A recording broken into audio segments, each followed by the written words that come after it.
Assalamualaikum warahmatullahi wabarakatuh. Salam sejahtera, salam sehat untuk kita semua.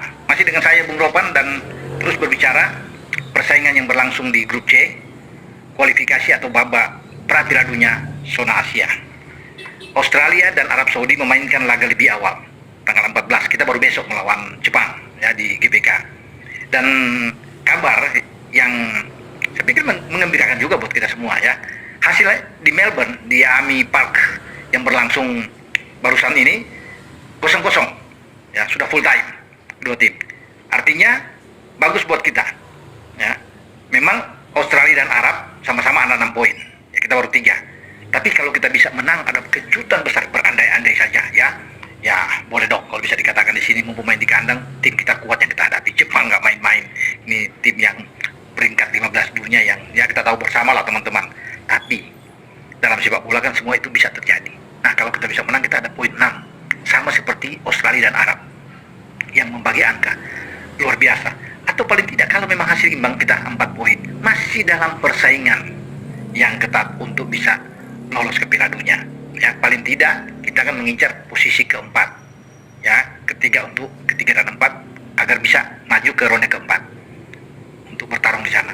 Tapi posisi kedua juga masih memungkinkan ketika kedua tim ini bertarung imbang. Arab hampir saja menang memang, karena ada di waktu normal lewat 90 ada +3 ya, masuk di injury time. Itu Sunan Al-Ghanam bisa membuat gol, tapi tembakan dia dua kotak penalti itu dianulir wasit karena ada kedapatan pemain belakang Al-Bulaihi itu berdiri pada posisi offside, sehingga tidak disahkan ya gol ini. Kalau seandainya gol ini ada, sudah di menit terakhir selesai Australia.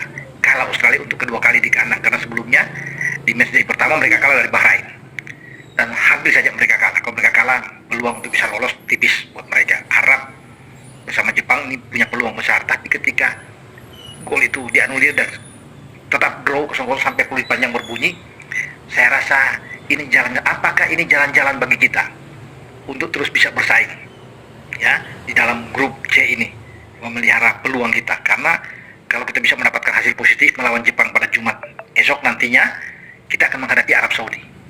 Dan kalau kita bisa menang melawan Arab Saudi, ini akan lebih bagus buat kita ya. Kita berada pada jalan yang baik ya, track yang bagus untuk bersaing dengan Jepang. Memang Arab Saudi sekarang agak berubah setelah pergantian pelatih dari Mancini ke Herve Renard. Ini pelatih lama yang menangani Arab Saudi di Piala Dunia di Qatar yang mengalahkan Argentina ya saat itu, dan dia sekarang menangani. Ada perubahan memang tanpa Salim Aldo Sari yang kapten mereka yang masih cedera.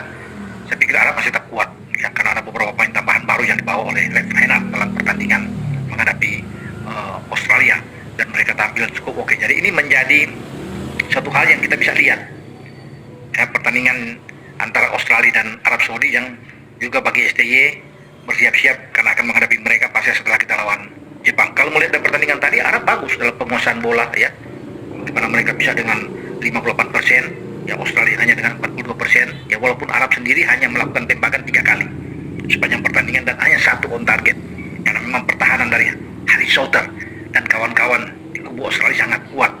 Australia sendiri mencoba 13 kali upaya mereka untuk menembak ya, dan hanya ada 2 on target, namun tidak menghasilkan gol.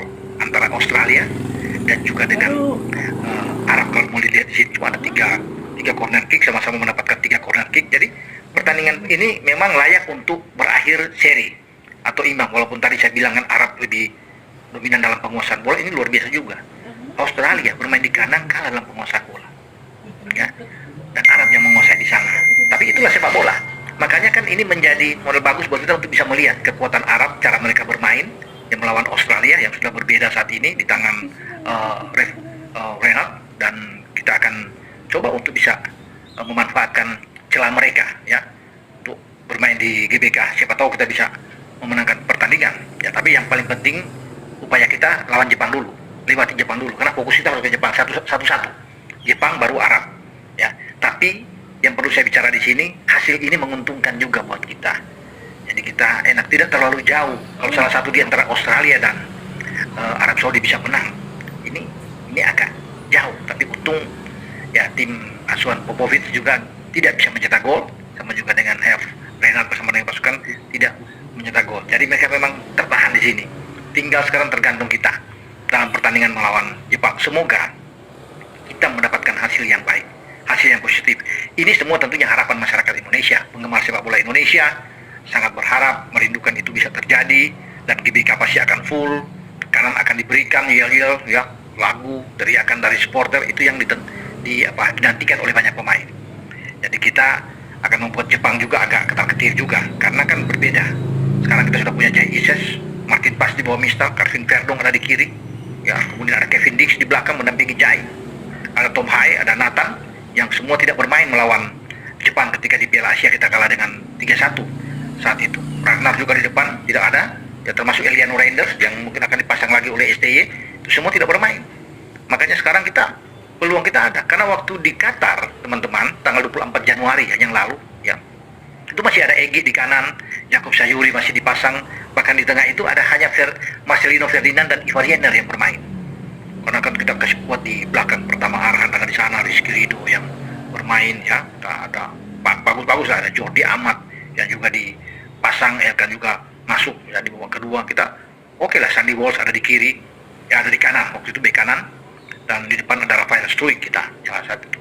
Nah berbeda, komposisi ini berbeda ketika kita jauh lebih kuat, karena kita sudah Ragnar, apalagi ada Eliano yang bisa menampingi, akan dipasang oleh STY, kan lebih ganas kita bermain ya, melawan Jepang. Jai, Kevin dan Ridho kalau dipasang itu kan juga sangat baik. Kita masih punya Jordi, masih punya Justin Hubner yang bisa dimainkan. Jadi oke, Verdong dan Sandy Walsh yang bermain di dua back sayap. Jadi kita baguslah, kita mengharapkan ini dengan baik, karena bukan tidak mungkin Jepang boleh kuat, Jepang boleh berperingkat 15, kita 130, boleh mereka diunggulkan favorit, wajar.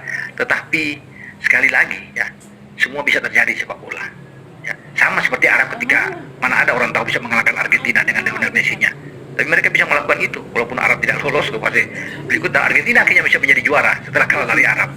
Nah semua bisa terjadi ya, kita berharap dukungan penuh ya, doa dari masyarakat Indonesia ini yang paling penting. Dan Jai Ises bersama teman-teman sudah berjanji akan memberikan yang terbaik ya, untuk negara ya, untuk semua keluarga, untuk semua penonton yang ada di GBK. Mereka akan berjuang habis-habisan dalam